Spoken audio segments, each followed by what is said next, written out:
Seguro que tienes en casa algún peque o no tan peque que les encanta esa crema famosa de cacao y avellanas.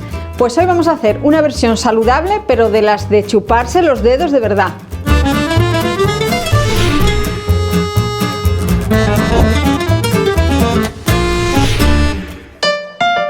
Vais a ver que es súper fácil de hacer y solo necesitáis los siguientes ingredientes.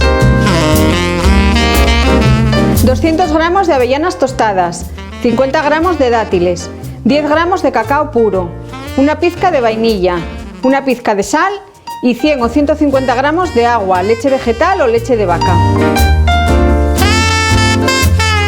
Para hacer esta crema de cacao lo primero que vamos a hacer es triturar mucho las avellanas hasta que quede una pasta.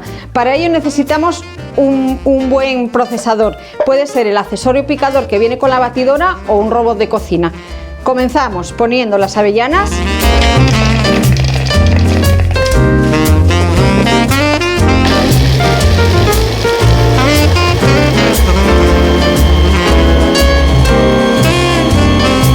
De vez en cuando vamos bajando lo que nos queda pegado a las paredes.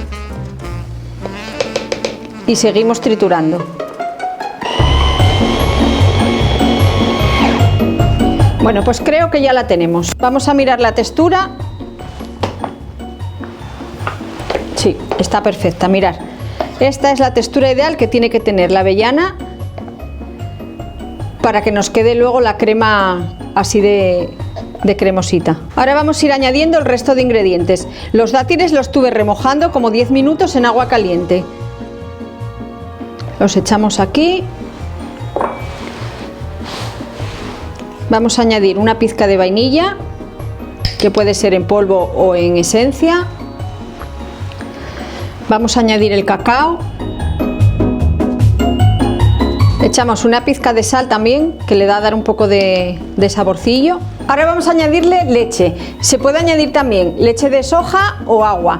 La diferencia de uno a otro, con el agua nos dura más tiempo, con la leche pues dura menos días, pero así todo en la nevera, como una semana o así, aguanta perfectamente. Y batimos otro poco para que todo se mezcle.